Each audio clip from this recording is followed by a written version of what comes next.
So I was gonna say there's two sides of this coin. I mean, one, Atletico were underwhelming and poor, and I wasn't part that of has to be said. I wasn't part of the brigade after the first leg that a lot of the English football fans came out and were like, football won, and all of a sudden, because Hermoso gives the ball away and Giroud scores a free goal, all of a sudden we have to just slander Simeone's tactics. There was literally that moment away from it being a different discussion, and the second leg would have been completely different because Atletico in the second leg actually did try to attack a little bit, but Chelsea shut them down, and then you also saw what it meant for their defense to attack like that on the first goal they conceded before halftime in the second leg.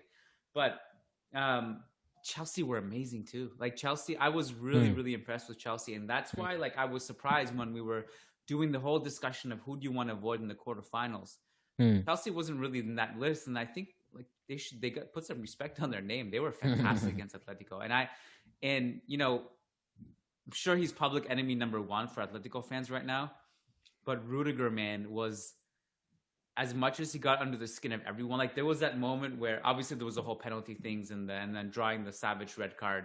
There was one moment where Llorente tries to beat him and Rudiger just bullies him off the ball and then just barks at Llorente, like just screams at him.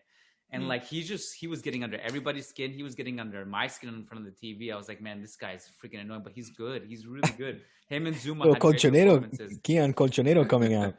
Colchonero coming out. I mean, I've always been like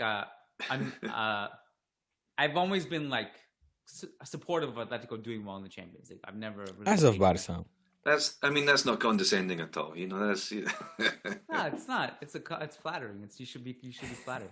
You're just a Llorente fan, but this is an interesting thing, and I think this says a lot about this discussion between La Liga and Premier League and Europe right now. Marcus Llorente is one of the fittest guys, one of the strongest guys in all of La Liga, and he got bullied in this game against Chelsea. And I think that says a lot that if a guy like Llorente can get shoved off the ball in Europe, then that's part of the reason the Spanish teams are struggling just now, because everyone's just so much more physical, so much fitter. And if La Liga's poster boy for fitness is struggling against Chelsea, then everybody's going to struggle, So you saw the difference of styles there, I think, between La Liga and the rest of Europe. They're stronger, they're quicker, they can counter-attack faster. I don't know, man. I have a problem with all this. I tiki-taka. But the thing is, I feel that everything was just off. I felt that, it's one thing to accuse Simeone and the team of taking a small team approach and accusing them of having like some sort of self-complex and consistently coming out with such a defensive approach, even with so much talent on the team. And I want to ask you about that as well in just a minute. But I felt there was something off about the attitude as well. And I almost felt that the tactics and the formation, the strategy rather, allowed ways for this kind of attitude to be displayed on the pitch. I felt that Chelsea's approach was the right one, but with that approach they also played with that extra chip on their shoulder, that extra attitude, the barking, the biting that you were referring to before, Kiyan. Whereas Atletico seemed more like asustado, like scared. They didn't know what they were being slapped with around the face, and they didn't know how to respond either. And that was particularly disappointing for me, because Atletico, if there's one thing that characterizes Simeone's Atletico, it's attitude, and we just didn't see any of that. They were getting beaten and bullied around the park, and I found that utterly disappointing, along with the approach, which I honestly think, yes, I mean I do hold the players in Simeone at a higher standard at this point. And this constant sort of talk of, we're trying to compete with the best, but we're not among them, and the budgets and this, that, and the other, that storyline is getting a little bit, old for me at this point, because I hold Atletico up to a higher standard. And I think Diego Simeone should too. And he should, be a little bit more self-critical and look at what he has in the dressing room and realize that he's got players like Llorente, like Joao Felix, that really at this point, and here's my question to you, Euan, Joao Felix, with all the talent that he's been showing last season, the beginning of this season, where is his progress going? How is Diego Simeone nurturing him to become a better player, and is his approach the right one for a player like like Joao Felix? Excuse me.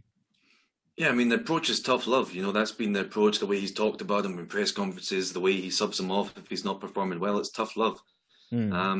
And I don't know if that is going to be the right approach, because we see Joao Felix, he's a player who kind of feels like he needs to be loved, who, when he gets that tough love, sometimes he doesn't respond, but sometimes he does. Right. Remember the Villarreal game where he scored that goal and he shushed, apparently it was raining Lodi. I don't quite believe that, but he responded to some criticism there. He was doing the pre-match press conference as well for this game, which I thought was a good idea from Atletico. Put him in front of the cameras, get him, at the centre of this game.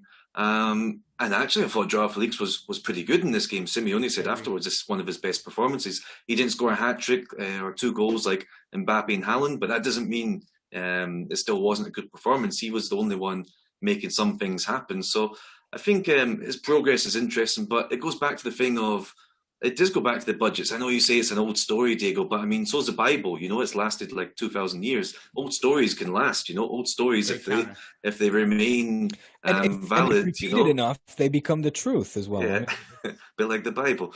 And Joao Felix, I mean, he cost 127 million euros. Atletico spent that because they lost Griezmann for 120. Would you rather have, Griezmann plus 7 million euros versus Joao? You know what I mean? It's like, over Simeone's tenure, the amount of money he brings in transfer fees is the amount of money they spend. It's pretty much exactly the same. If anything, he's brought in a bit more money in that. You look at other teams, the three guys who combined for the Chelsea goal, they cost 170 million and they arrived last summer. It's if you look at, for example, and this isn't quite exactly how it works, but you look at the Deloitte Money League and things like that. Atletico are always about 12th, 13th, 14th. So that kind of tells me that their place in European football is the last 16. They should definitely be in the last 16 every year. They should be trying to get to the quarterfinals, and that's their place. They didn't make it this year, but they still kind of went to where their budget says, and they've done that every year with Simeone. The one year they didn't get to get through the groups, they went on and won the Europa League, so at least they made something out of that failure. But I mean, the budget story does get old, but it's not any less true. Even in La Liga this year, they have about half the budget of Real Madrid and Barcelona. It's football tends to be the richest teams win, and I think we do forget that sometimes because we have a few anecdotal examples of but in this summer Atletico spent this much, they bought Joao Felix for this much. Yeah, because they lost Griezmann, because they lost Rodri, because they lost Godin, Felipe Luis, Juan Fran. Every time they sign someone, it's because they've lost somebody else. It's not the case of like a City or PSG who's almost always strengthening. So it's old, and I know it's boring, but I think it is true that Atletico's place in terms of the budget and spending power is about the last 16.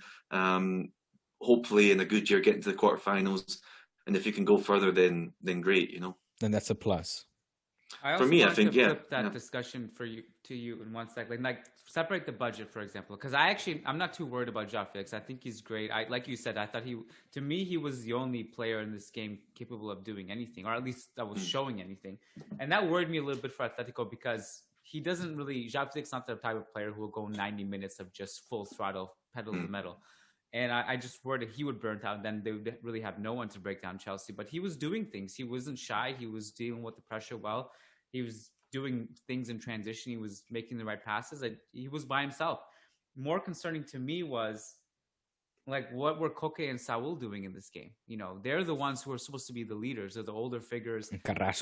Carrasco, I mean, both Carrasco and Llorente were uncharacteristically taken out of the game on both wings. This goes back to what Diego just said about the attitude, the players looking a bit scared, and it goes back to like when they had all these deeper runs before. It was they had these leaders like Godin and guys like that, and I think